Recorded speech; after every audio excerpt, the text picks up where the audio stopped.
impromptu speech under the title of International Tax, and I can't even, is there anything Yeah, else? it's, if you could read my handwriting, then that would be an accomplishment in itself. I can't. International Tax, and I why can't do we wait care? to hear it. Yeah.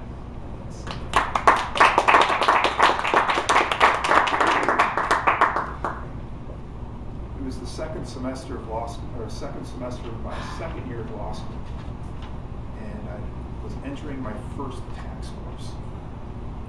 Tax, if you're not aware of it, has a lot of books.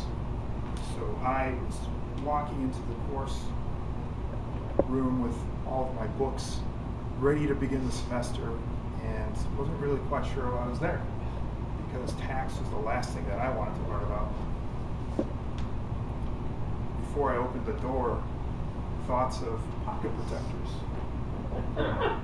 calculators, and slide rules filled my head. I was like, what am I doing here? Why would I care about tax? And then the course started. And I found out that tax isn't just about numbers. It's about a big puzzle. And it's a puzzle with far-reaching policy implications for everyone. One of the biggest debates right now in tax is how much tax is the U.S. government going to impose on companies? I don't know if anybody's heard that in the news lately or read it in the Wall Street Journal or the New York Times. But the U.S. now has the highest corporate tax rate in the world. Companies take that into account when they decide where they want to do their investments. And tax usually is the biggest line item on a company's financial statement. The more tax you have, the less profit the company will have.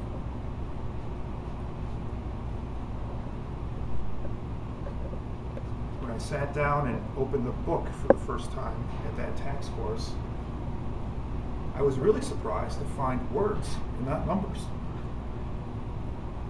The idea is that there's not only a qualitative side or quantitative side to tax. 2 plus 2 definitely equals 4, even in law school. But there's also a qualitative side too.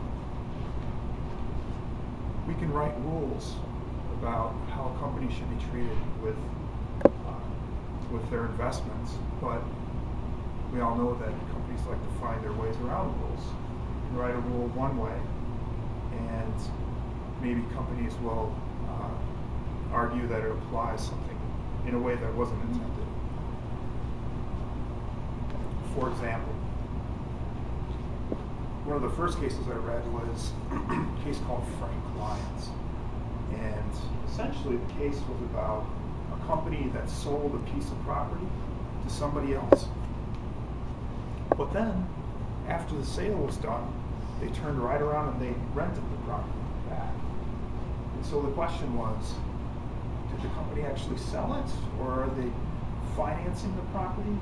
And so the reason why that matters is because if the company had sold it and was leasing it back, they would get deductions on it.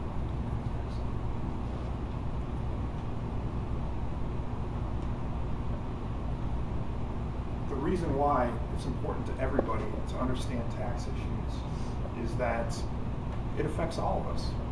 It affects the economy, it affects job opportunities, and it also affects how much money we have to spend for our government.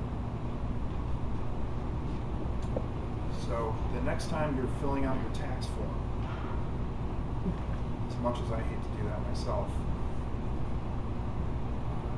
just be aware that that there's reasons why you should care about what tax means to you and your city. Thank you.